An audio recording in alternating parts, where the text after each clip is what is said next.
Assalamualaikum warahmatullahi wabarakatuh.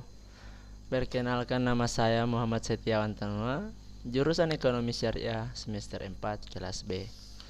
Video ini dibuat untuk memenuhi tugas mata kuliah Perekonomian Indonesia.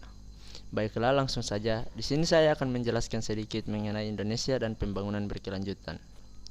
Yang pertama, negara, pemerintah, dan kesejahteraan rakyat.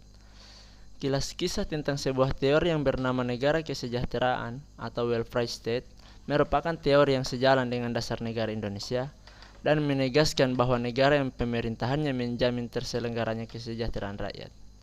Untuk dapat mewujudkan kesejahteraan rakyatnya harus didasarkan pada 5 pilar kenegaraan, yaitu demokrasi, penegasan hukum, perlindungan hak asasi manusia, keadilan sosial, dan anti diskriminasi. Teori negara kesejahteraan tersebut seringkali dimaknai berbeda oleh setiap orang maupun negara. Namun, teori tersebut secara garis besar setidaknya mengandung 4 makna, antara lain sebagai berikut. Setidaknya kondisi kesejahteraan. Yang pertama, kesejahteraan sosial sebagai kondisi terpenuhinya kebutuhan material dan non-material. Yang kedua, sebagai pelayanan sosial. Umumnya mencakup 5 bentuk, yakni jaminan sosial, pelayanan kesejahteraan, kesehatan, pendidikan, perumahan, dan pelayanan sosial personal. Yang ketiga, sebagai tunjangan sosial.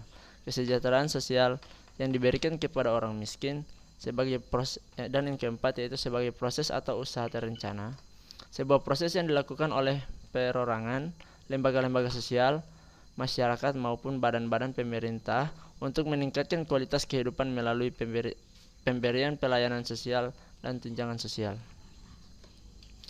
Pengertian tentang negara kesejahteraan tidak dapat dilepaskan dari 4 definisi kesejahteraan di atas. Negara kesejahteraan sangat erat kaitannya dengan kebijakan sosial yang di banyak negara yang mencakup strategi dan upaya-upaya pemerintah dalam meningkatkan kesejahteraan warganya, terutama melalui perlindungan sosial yang mencakup jaminan sosial, baik berbentuk bantuan sosial dan asuransi sosial maupun jaring pengamanan sosial. Dan yang kedua yaitu negara dan aktivitas bisnis. Dimanapun kita berbisnis atau melakukan aktivitas bisnis, tidak akan terlepas dengan sistem ekonomi negara bersangkutan.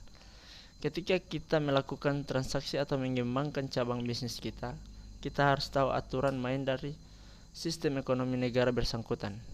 Dan kita pun harus sadar untuk mengikuti aturan main di sistem ekonomi negaranya.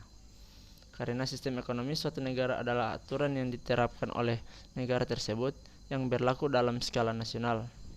Dan aturan-aturan ekonomi di setiap perusahaan yang berdomisili di negara tersebut mau tidak mau harus menginduk kepada sistem ekonomi yang berlaku. Sebagaimana yang dikatakan Wahjono bahwa sistem ekonomi adalah sistem yang diterapkan secara nasional untuk mengalokasikan sumber daya di antara warganya. Yang ketiga, investasi pada kawasan prioritas. Yang pertama, rencana investasi disusun berdasarkan dokumen RTPLP yang memperhitungkan kebutuhan nyata dalam proses pengendalian investasi dan pembiayaan dalam penataan atau kawasan. Yang kedua, rencana ini merupakan rujukan bagi pemerintah, stakeholder, investor untuk menghitung kelayakan investasi dan pembiayaan suatu penataan ataupun menghitung tolok ukur keberhasilan investasi sehingga tercapai kesinambungan pentahapun pelaksanaan pembangunan. Yang ketiga yaitu rencana ini menjadi alat mobilisasi dana investasi masing-masing pemangku kepentingan dalam pengendalian pelaksanaan sesuai dengan kapasitas dan perannya dalam suatu sistem wilayah yang disepakati bersama sehingga dapat tercapai kerjasama untuk mengurangi berbagai konflik kepentingan dalam investasi atau pembiayaan. Dan yang keempat yaitu negara investasi juga mengatur upaya percepatan penyediaan dan peningkatan kualitas pelayanan prasarana sarana dari suatu atau kawasan. Dan yang keempat selanjutnya yaitu negara dan kemandirian ekonomi.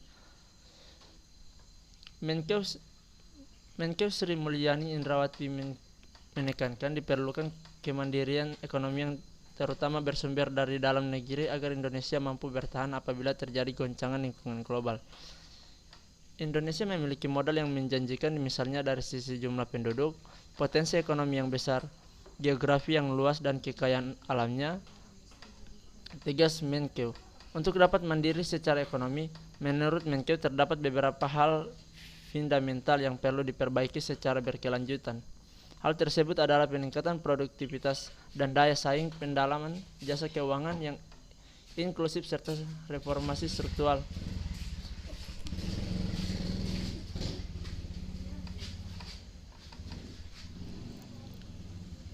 Diharapkan perbaikan tersebut akan membawa Indonesia menjadi semakin mandiri dan tidak mudah tergoncang oleh perubahan global, yang sekaligus menjadikan Indonesia sebagai salah satu negara yang mampu menjadi pemain utama dalam persaingan perdagangan global. Sekian dari saya, wabillahi taufiq wal hidayah. Wassalamualaikum warahmatullahi wabarakatuh.